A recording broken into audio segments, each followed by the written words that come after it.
Naga Sastra dan Sabuk Inten. Audiobook, novel silat. Cerita, Esa Mintarja. Bab 57. Demikian pula Endang Widuri. Ia tidak mau pula ketinggalan. Maka segera ia pun berlari mengejar kedua bayangan yang berlari berkejar-kejaran.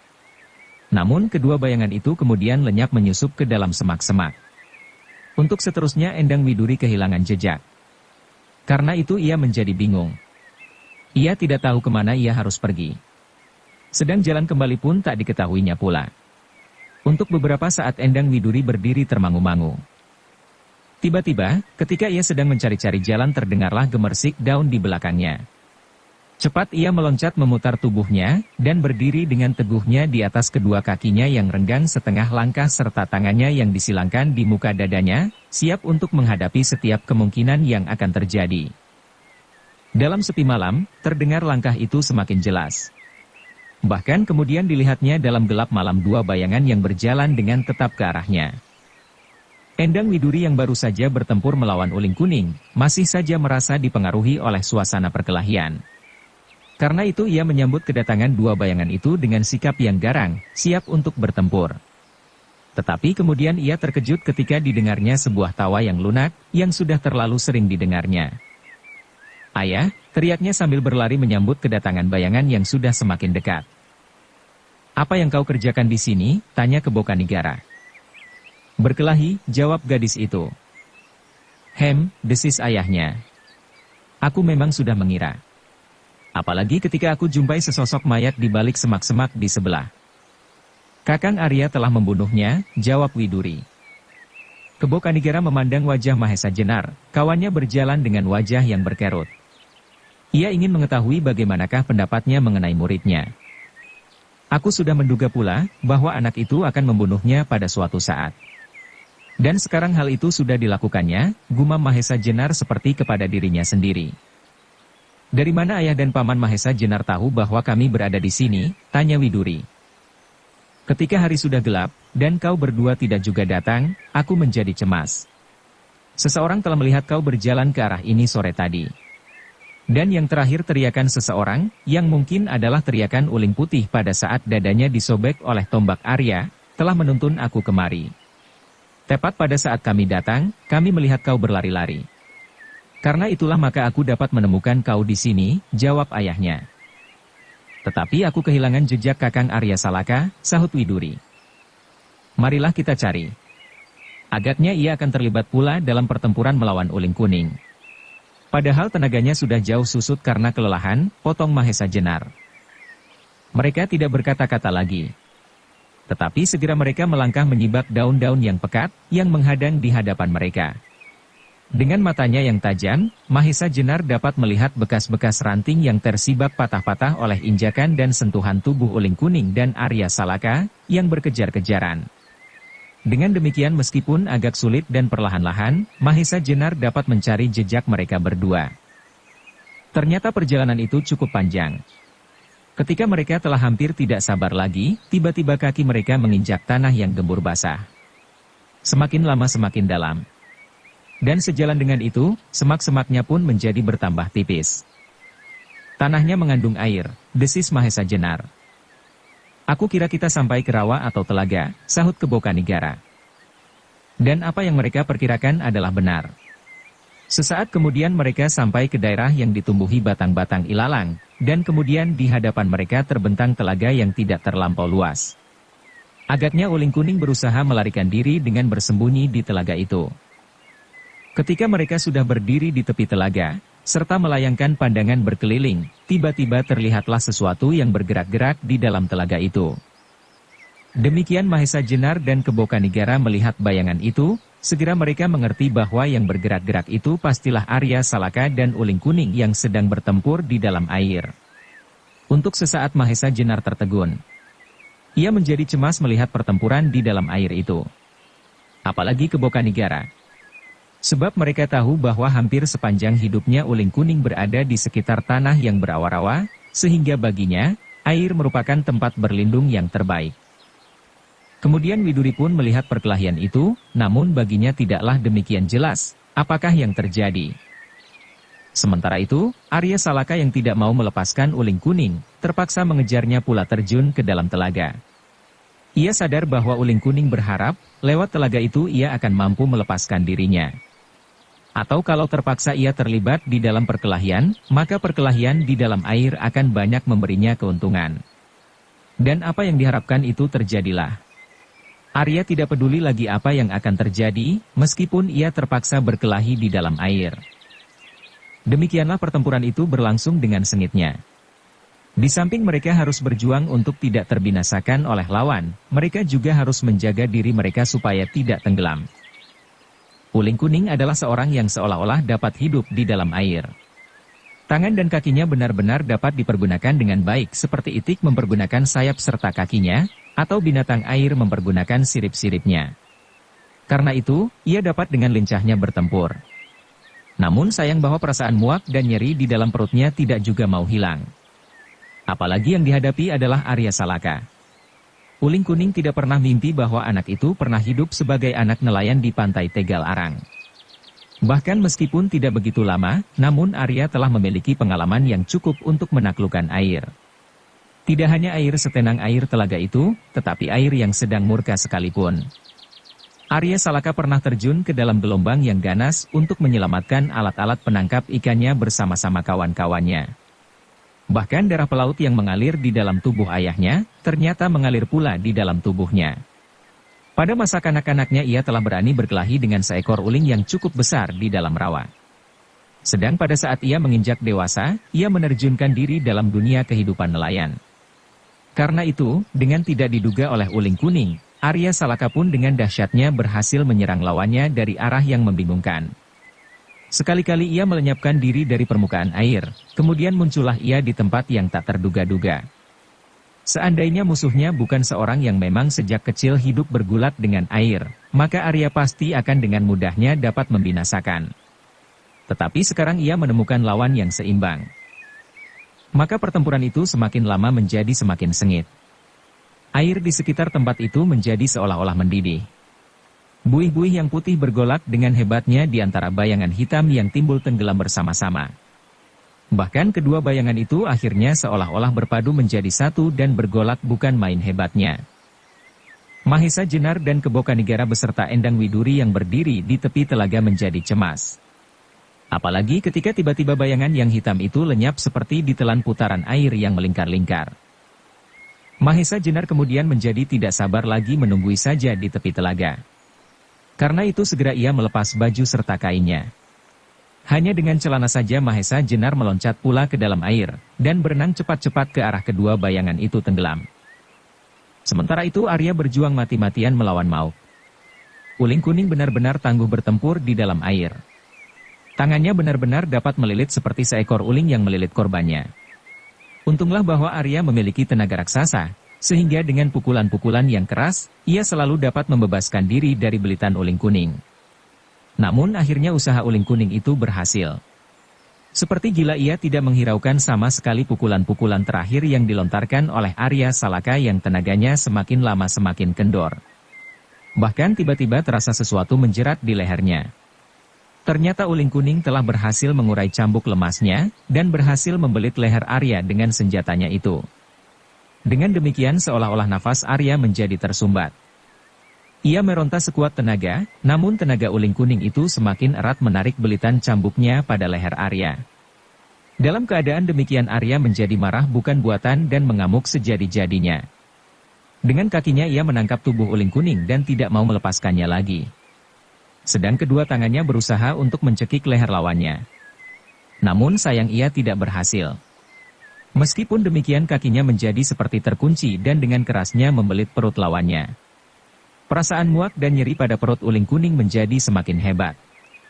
Dengan sekuat tenaga ia mencoba untuk menahan perasaan itu.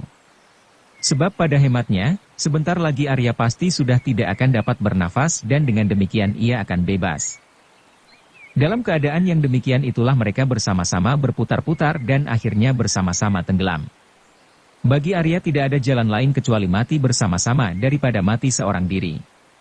Itulah sebabnya, ketika terasa senjata uling kuning membelit lehernya semakin keras, kakinya pun menjadi semakin keras menekan perut lawannya itu, supaya uling kuning ikut serta terseret ke dalam air.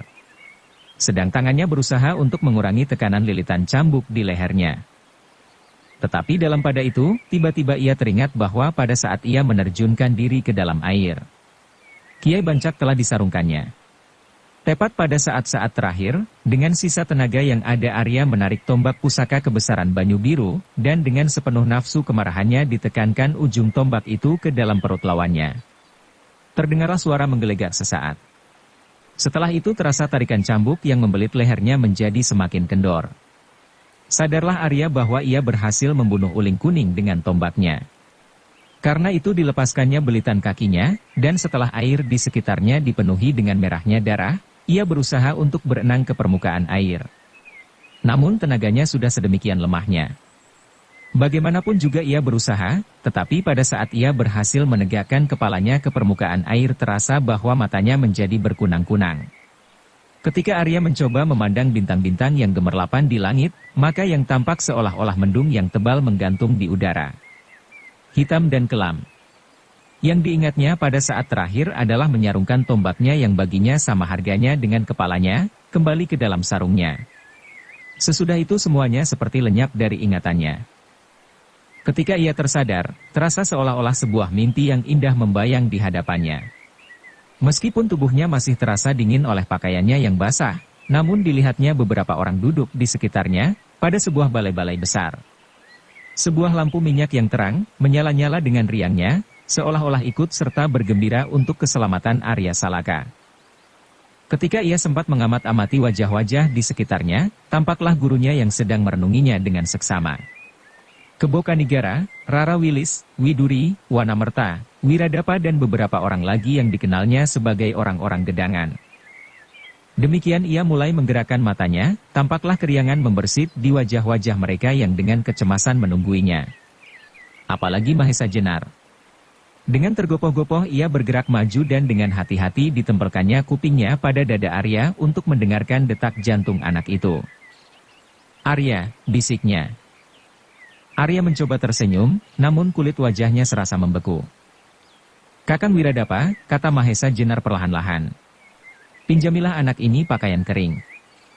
Dengan tergesa-gesa Wiradapa bangkit, dan sesaat kemudian ia telah kembali dengan pakaian-pakaian kering. Dengan kain panjang, tubuh Arya diselimuti rapat-rapat, dan kemudian dilepaskannya pakaian-pakaiannya yang basah. Sesaat kemudian terasa tubuhnya menjadi agak hangat. Tetapi dalam pada itu, ingatannya masih belum pulih benar.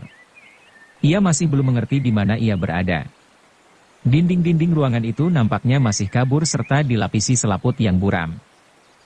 Dengan susah payah akhirnya terdengar ia berdesis, "Di manakah aku sekarang?" "Kau berada di Kelurahan Gedangan, Arya. Tenangkan pikiranmu. Semuanya sudah selesai," sahut Mahesa Jenar. "Uling kuning," bisiknya perlahan. "Ia tidak akan mengganggumu lagi," jawab Mahesa Jenar. "Jadi, aku berhasil," sambungnya. "Iya, kau berhasil," jawab Mahesa Jenar pula. Arya menarik nafas dalam-dalam. Kemudian terdengarlah ia bergumam, "Tuhan Maha Besar." Yang mendengar gumaman Arya itu menjadi terharu. Mereka semakin yakin bahwa anak itu tidak saja akan menjadi seorang yang berjiwa besar, tetapi ia juga akan menjadi seorang pemimpin yang saleh.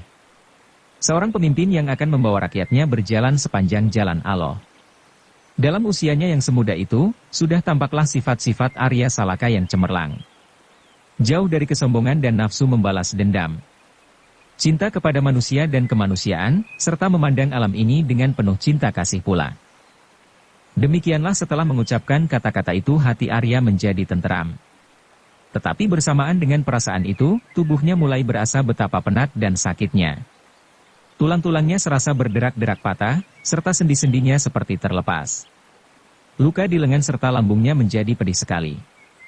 Cambuk uling itu telah menyobek kulitnya. Di samping itu, lehernya pun terasa nyeri. Bekas-bekas cambuk uling kuning masih meninggalkan bekas-bekas goresan merah. Meskipun demikian Arya Salaka berusaha untuk melupakan semua sakit-sakit yang dideritanya. Tetapi suatu pekerjaan yang berat, bahkan sangat berat telah diselesaikan. Melenyapkan uling putih dan uling kuning sekaligus. Kemudian tahulah ia, bahwa Mahesa Jenarlah yang telah menolongnya, ketika ia pingsan di tengah-tengah telaga, setelah ia berkelahi melawan Uling Kuning. Gurunya itu datang tepat pada saatnya, yang kemudian menyambarnya dan menariknya ke tepi. Kalau saja Mahesa Jenar terlambat beberapa saat saja, mungkin ia pun telah binasa seperti Uling Kuning. Ketika orang-orang yang mengerumuninya mengetahui bahwa keadaannya telah berangsur baik, maka satu demi satu mereka meninggalkan tempat itu. Yang tinggal kemudian hanya beberapa orang saja. Mahesa Jenar, Kebokanigara, Rara Wilis, Widuri, Wanamerta dan Wiradapa. Dengan pertolongan beberapa orang, Kebokanigara mendapatkan beberapa macam daun-daunan serta akar-akar yang diperlukan untuk mengobati luka Arya. Untunglah bahwa dalam beberapa hal Kebokanigara telah belajar pada Panembahan Ismaya, sehingga dengan cekatan ia dapat mengobati luka-luka itu. Beberapa saat kemudian tampaklah keadaan Arya Salaka berangsur baik. Bahkan kemudian ia sudah dapat tidur. Dengan demikian ia dapat beristirahat lahir dan batin. Demikianlah, untuk beberapa hari Arya perlu beristirahat benar-benar untuk menyembuhkan luka-lukanya serta memulihkan tenaganya. Sebab setelah ia bertempur mati-matian, terasa seolah-olah tenaganya telah terhisap habis. Dalam saat-saat itu, Mahesa Jenar dan Kebokanigara telah berusaha menjadikan orang-orang gedangan lebih masak lagi. Sebab untuk seterusnya tidaklah selalu Mahesa Jenar, Arya Salaka dan Kebokanigara akan dapat berada di tempat itu. Meskipun menurut perhitungan Mahesa Jenar dan Kebokanigara, musuh tidak akan datang kembali.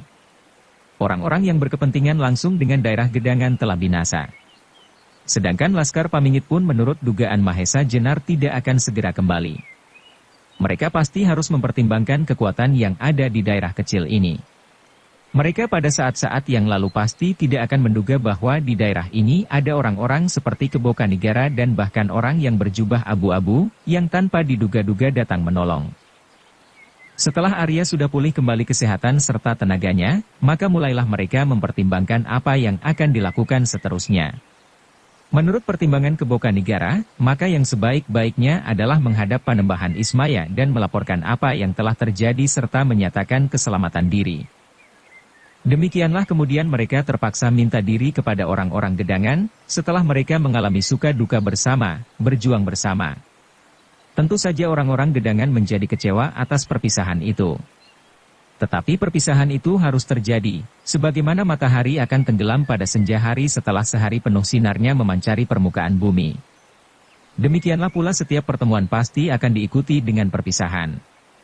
Cepat atau lambat. Karena tak ada sesuatu yang kekal di muka bumi ini. Setiap kali selalu ada perubahan-perubahan dan putaran-putaran peristiwa. Seperti berputarnya bola bumi itu sendiri. Sekali sebagian wajahnya menjadi terang benderang karena cahaya matahari tetapi sekali menjadi gelap oleh bayangannya sendiri. Kepada orang-orang gedangan Mahesa Jenar mencoba untuk menjelaskan hal itu. Kemudian katanya, mengakhiri karena itu selagi kita berada di tempat yang terang. Janganlah kita bersombong diri. Janganlah kita menganggap bahwa di sana ada dunia yang gelap, yang hanya diperuntukkan bagi mereka yang tidak berhak menikmati terangnya sinar matahari. Tetapi dalam keadaan demikian, kita justru harus mengucapkan syukur kepada Tuhan Yang Maha Esa, bahwa kita masih berkesempatan untuk memandang udara yang cerah. Sebab pada saat yang lain, kita pun akan sampai pada daerah yang kelam.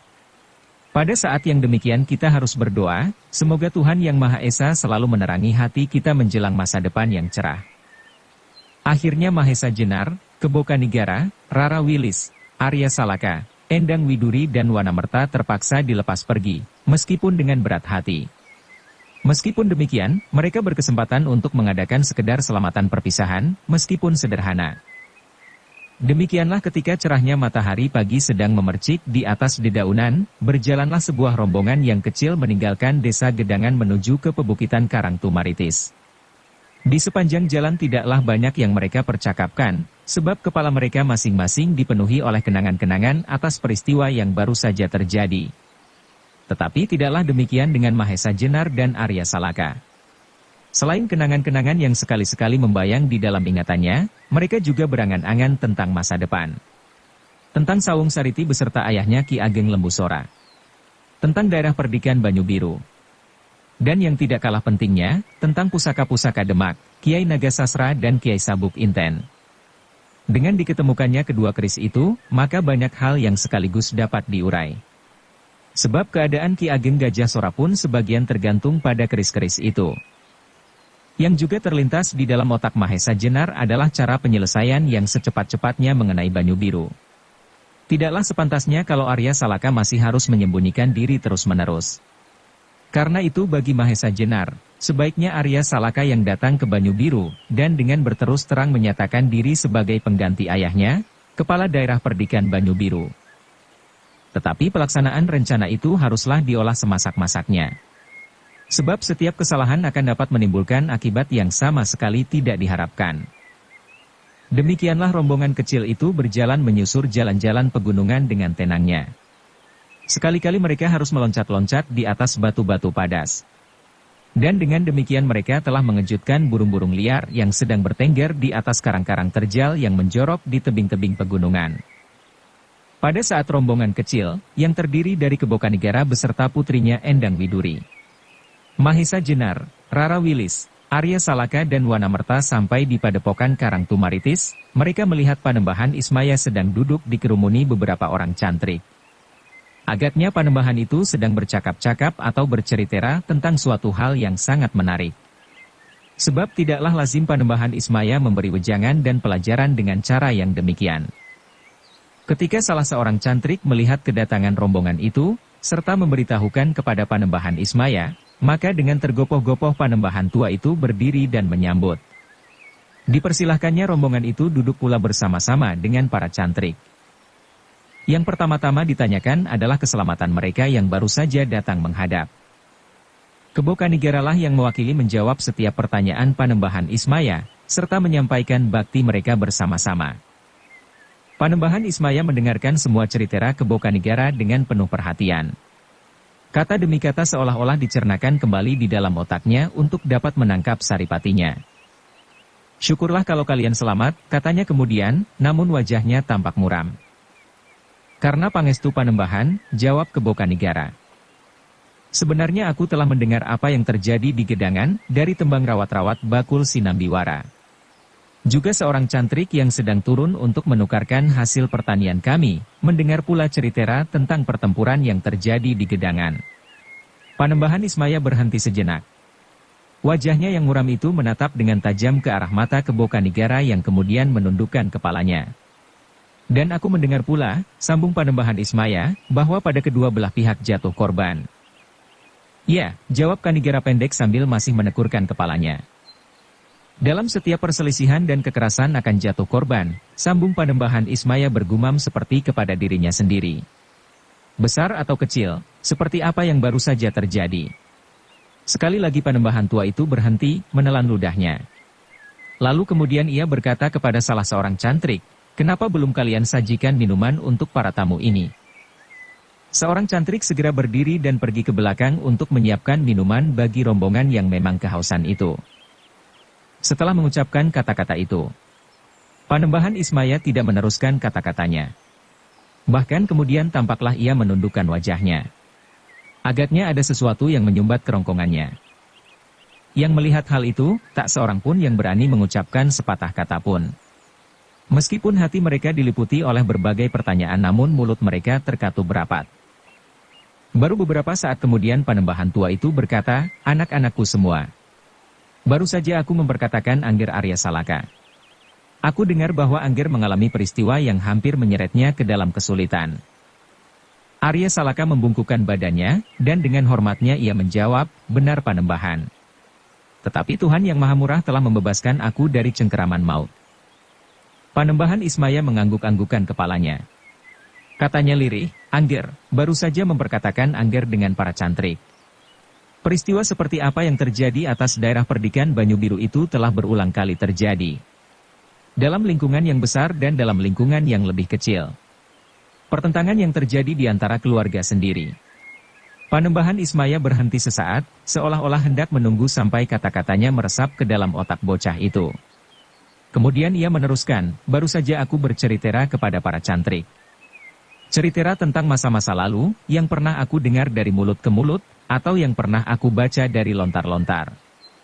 Keretakan demi keretakan, perselisihan demi perselisihan dan pertempuran demi pertempuran telah berulang kali menusuk jantung kita sendiri. Usaha yang telah dikerjakan dengan bekerja keras dan penuh keprihatinan, akhirnya dihancurkan oleh ketamakan dan pemanjaan nafsu. Kisah tentang kebesaran Baginda Erlangga di Jawa Timur adalah satu di antaranya. Dengan susah payah Baginda Erlangga berusaha untuk membina persatuan dari seluruh kerajaannya. Dibekali dengan sakit dan lapar. Dengan mesuraga di sepanjang bukit dan hutan. Sehingga oleh Empu Kanwa Baginda dipersamakan dengan Arjuna dalam kakawin Arjuna Wiwaha. Tetapi yang kemudian terpaksa membagi daerah yang dengan susah payah disatukan itu menjadi dua. Itu sebenarnya bukanlah peristiwa yang paling menyedihkan di dalam hidupnya. Tetapi lebih daripada itu pewaris-pewarisnya ternyata telah menyobek-nyobek dada sendiri. Terutama Janggala, yang semakin lama menjadi semakin surut. Dan akhirnya lenyap dari percaturan sejarah. Sedang Kediri agaknya masih dapat bertahan lebih lama lagi. Namun negara ini pun mengalami peristiwa yang sama. Baginda Jayabaya terpaksa harus berperang melawan Kadang sendiri, yaitu Jayasaba. Tetapi apa yang mereka dapatkan dari perselisihan-perselisihan itu? Kediri pun semakin lama semakin surut. Dan hanyutlah Kediri pada zaman Baginda Kertajaya, dilanda oleh kekuatan yang tumbuh dari lingkungan yang tak dapat diketahui. Ken Arok, yang kemudian bergelar Raja Sasang Amurwabhumi. Tetapi kekuatan ini pun kemudian terpecah belah. Pertengkaran-pertengkaran timbul. Golongan yang satu melawan golongan yang lain. Pengikut-pengikut Anusapati dari darah Tunggul Ametung melawan golongan Tohjaya dari darah Sang Amurwabhumi dengan istrinya yang kedua Ken Umang. Juga mereka tidak mendapatkan sesuatu dari pertengkaran ini kecuali kelemahan dan mendorong diri sendiri ke tepi jurang keruntuhan. Ketika golongan-golongan itu telah tidak lagi saling berdesak-desakan, datanglah Kertanegara. Tetapi tanpa disangka-sangka, di dalam tubuh kekuasaan Kertanegara terdapatlah Arda Raja, yang membantu kekuatan dari luar untuk menghancurkan Singasari.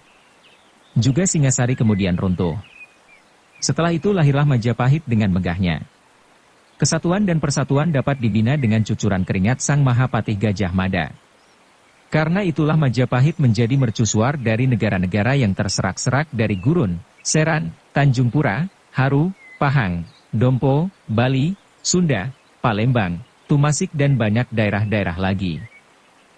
Juga dengan negara-negara tetangga Syangka, Dharmanegari, Campa, Kamboja dan masih banyak lagi. Sekali lagi Panembahan Ismaya berhenti untuk sesaat. Arya mendengar cerita Panembahan Ismaya itu dengan penuh perhatian. Beberapa dari cerita itu pernah didengarnya dari gurunya. Namun kali ini rasa-rasanya cerita itu lebih meresap daripada yang pernah didengarnya. Tetapi, Panembahan Ismaya meneruskan, Majapahit pun kemudian menjadi surut. Sepeninggal Gajah Mada dan Baginda Hayam Wuruk, Majapahit seolah-olah kehilangan alas. Perang yang timbul di antara keluarga sendiri semakin mempercepat kehancurannya. Perang saudara yang menyedihkan terjadi ketika Belambangan tidak mau tunduk lagi. Sebab Adipati Belambangan merasa berhak pula atas tahta Majapahit. Akibat perang saudara yang disebut Perang Paregreg inilah maka Majapahit benar-benar telah menghancurkan dirinya sendiri. Sebab setelah itu kerajaan besar yang telah mengalami perang saudara selama 5 tahun itu benar-benar telah lumpuh dan tidak mampu mengembangkan sayapnya kembali. Raja-raja yang ada kemudian sama sekali tidak berarti. Adipati-adipati dan bupati-bupati kemudian lebih senang memisahkan diri dan mendirikan negara-negara kecil yang terpecah belah. Dalam pada itu, bangkitlah kemudian kerajaan Demak. Nah, dalam hal ini anak Mas Mahesa Jenar akan lebih banyak tahu daripada aku. Namun satu hal yang sekarang sangat mencemaskan. Kebesaran Demak pun agaknya terganggu. 2 garis keturunan yang aku dengar sekarang ini sedang dalam keadaan yang kurang menyenangkan.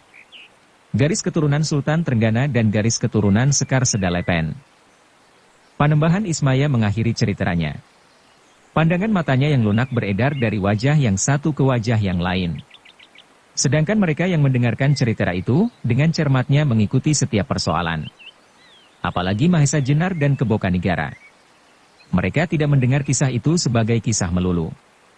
Kisah yang harus disesali bahwa hal-hal yang menyedihkan itu telah terjadi.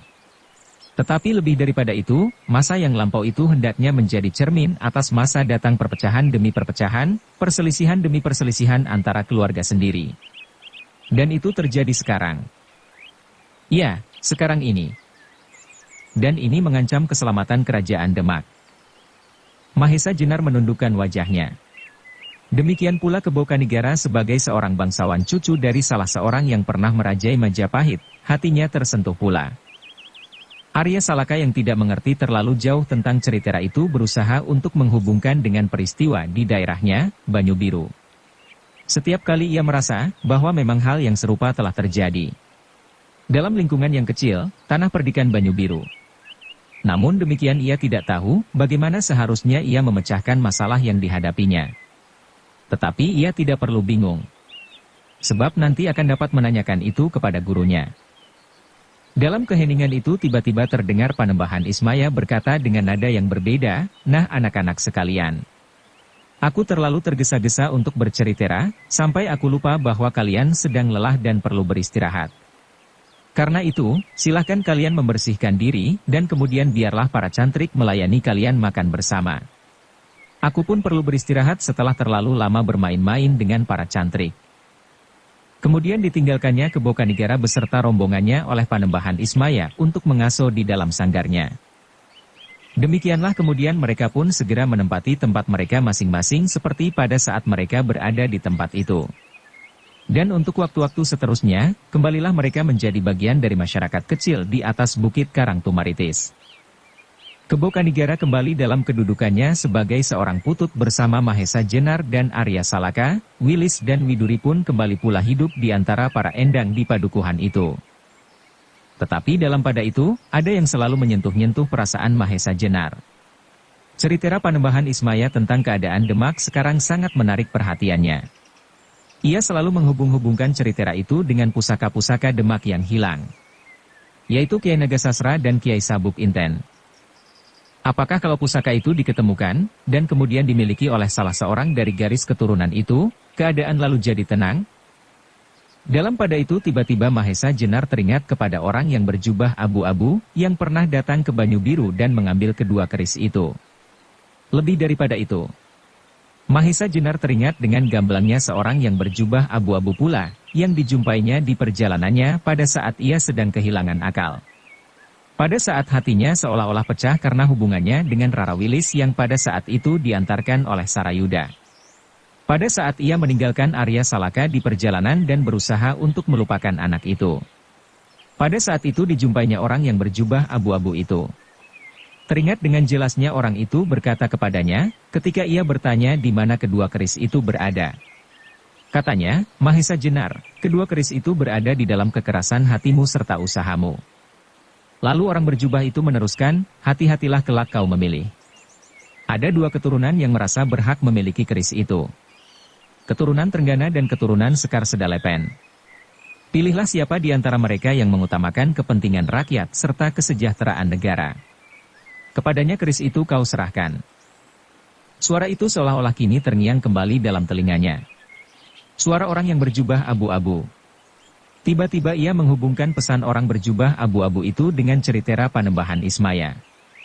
Dua garis keturunan yang diam-diam mengandung pertentangan, garis keturunan Sultan Trenggana dan garis keturunan Sekar Sedalepen. Hati Mahesa Jenar kemudian menjadi berdebar-debar. Apakah hubungannya antara cerita Panembahan Ismaya dan orang yang berjubah abu-abu itu? Dan apakah sebabnya maka orang yang berjubah abu-abu itu tiba-tiba saja muncul di dalam pertempuran yang terjadi beberapa saat yang lalu, ketika pasukannya sedang dalam keadaan yang sangat berbahaya? Persoalan-persoalan itu selalu melingkar-lingkar di dalam relung dada Mahesa Jenar, bahkan kemudian telah mendorongnya untuk menilai setiap keadaan paling kecil pun dalam usahanya untuk menemukan jawaban teka-teki yang selalu mengganggu otaknya itu.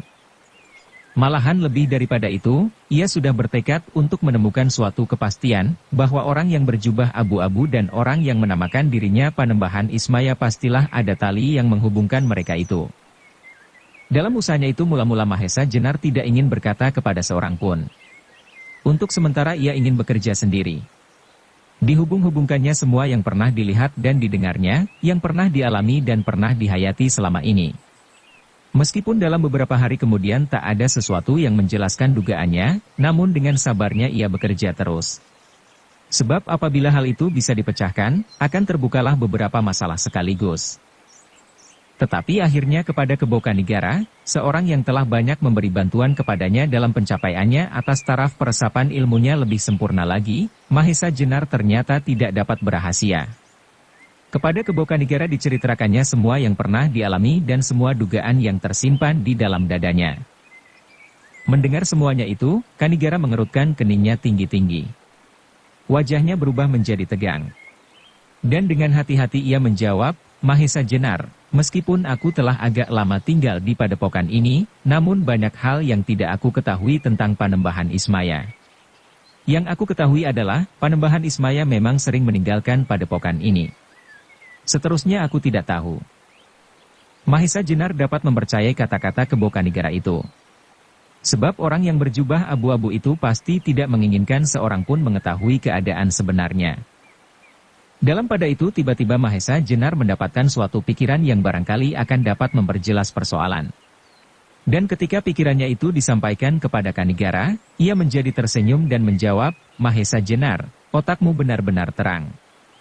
Dan beruntunglah semua pengalaman yang pernah kau alami dapat kau pergunakan sebaik-baiknya. Aku sependapat dengan rencanamu, dan aku akan membantumu. Kemudian bersepakatlah mereka untuk mencoba memecahkan teka-teki yang rumit itu. Kali ini mereka akan menempuh jalan yang sedikit berbahaya. Namun apabila jalan yang dilewatinya benar, akan terpecahkanlah persoalan itu. Demikianlah pada suatu malam, Mahesa Jenar dan Kebokanigara meninggalkan padepokan Karangtumaritis. Kepada Rara Wilis dan Endang Widuri, mereka berpesan bahwa mereka akan menempuh suatu perjalanan yang agak panjang, untuk menyelesaikan banyak persoalan, sehingga mereka tidak perlu ikut. Sedang kepada Arya Salaka, dipesankan untuk menyampaikan kepergian mereka besok pagi, langsung kepada Panembahan Ismaya, tidak kepada orang lain. Juga tidak kepada Rara Wilis dan Endang Widuri. Ketika pada pagi harinya Arya Salaka menyampaikan pesan itu kepada Panembahan Ismaya, Panembahan tua itu tiba-tiba mengerutkan keningnya. Wajahnya berubah membayangkan kecemasan. Kepada Arya, ia bertanya, Arya, kapankah mereka berangkat? Semalam Panembahan, jawab Arya. Kenapa mereka tidak mengatakan keperluannya itu kepadaku? Kedua paman itu takut kalau Panembahan tidak mengizinkan. Sebab Panembahan selalu tidak memperkenankan paman-paman itu untuk melakukan kekerasan untuk mencapai maksudnya, apabila tidak terpaksa sekali. Kembali Panembahan Ismaya mengerutkan keningnya. Namun karena kebijaksanaannya, Arya tidak dapat mengerti tanggapan apa yang menjalar dalam dada orang tua itu. Arya, kata Panembahan pula, adakah paman-pamanmu itu yakin bahwa mereka akan menemukan apa yang dicarinya? Ya Eyang, kedua paman itu yakin bahwa yang dicarinya itu ada di sana, jawab Arya. Seharusnya mereka minta izin dulu kepadaku, gumamnya, lalu katanya meneruskan, tetapi semuanya sudah terlanjur. Kaulah sekarang yang harus menggantikan kedua pamanmu menuntun para cantrik dan semua penghuni padepokan ini. Demikianlah Panembahan tua itu menyesali perbuatan Mahesa Jenar dan Kebokanigara. Dalam hal ini, Arya Salaka pun menjadi heran. Apakah salahnya kalau kedua pamannya minta izin lebih dulu? Kalau masalahnya benar-benar penting, apalagi menyangkut kedua keris pusaka Demak itu, pasti Panembahan Ismaya akan mengizinkan. Tetapi Arya Salaka tidak mau berpikir terlalu panjang. Kalau kedua pamannya itu berbuat demikian, pastilah ada hal yang memaksa mereka melakukan itu. Sementara itu Kebokanigara dan Mahesa Jenar telah jauh meninggalkan padepokan Karangtumaritis. Mereka pergi ke arah timur dan kadang-kadang mereka mengarah ke utara, dengan tujuan Banyu Biru. Perjalanan itu memang agak jauh. Lewat tanah-tanah yang berbatu-batu tajam dan kadang-kadang mereka harus mendaki lereng-lereng terjal. Untunglah bahwa sebelum mereka menempuh perjalanan itu mereka sempat singgah di gedangan untuk mendapatkan 2 ekor kuda yang baik. Dengan kuda itulah mereka menempuh perjalanan.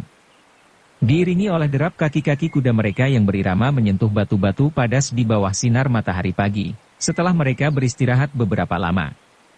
Burung-burung yang hinggap di batang-batang pohon liar memandang kedua penunggang kuda itu dengan kagumnya.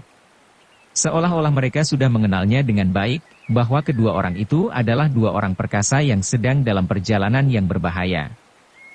Namun demikian, wajah-wajah mereka itu tampak betapa cerahnya secerah matahari pagi, yang memandang jalan yang terbentang di hadapannya dengan penuh keyakinan. Meskipun batu-batu padas menjorok menghadang perjalanan mereka, mereka sama sekali tidak mempedulikannya. Demikianlah kuda-kuda itu berlari dengan kecepatan sedang. Beberapa saat kemudian mereka menyusup hutan-hutan yang tidak begitu lebat. Tetapi semakin mereka menyusup ke jantung hutan itu, terasa bahwa hutan itu menjadi semakin padat. Meskipun demikian perjalanan mereka sama sekali tidak terganggu. Kuda-kuda mereka pun seolah-olah terpengaruh oleh kebesaran tekad para penunggangnya. Ketika matahari menjadi terik, seakan-akan ingin membakar hutan itu. Mahesa Jenar dan Kebo Kanigara menghentikan perjalanan mereka, pada saat mereka menjumpai air. Mereka segera membiarkan kuda-kuda mereka minum, sedang mereka berdua pun beristirahat pula. Setelah puas, barulah mereka meneruskan perjalanan kembali. Tujuan mereka yang sebenarnya bukanlah kota Banyu Biru. Banyu Biru bagi Mahesa Jenar hanyalah merupakan ancar-ancar ke arah tujuannya. Karena beberapa orang Banyu Biru telah mengenalnya, maka ia sengaja memasuki kota itu, setelah malam menjadi gelap. Dari Banyu Biru, Mahesa Jenar menyusup ke utara. Melewati hutan-hutan yang tidak begitu lebat untuk kemudian membelok ke arah timur. Mendaki lambung Bukit Gajah Mungkur dan seterusnya menyusur sepanjang lerengnya ke utara. Bersambung ke bab 58. Dukung kami dengan subscribe, follow, like, komen dan share. Terima kasih.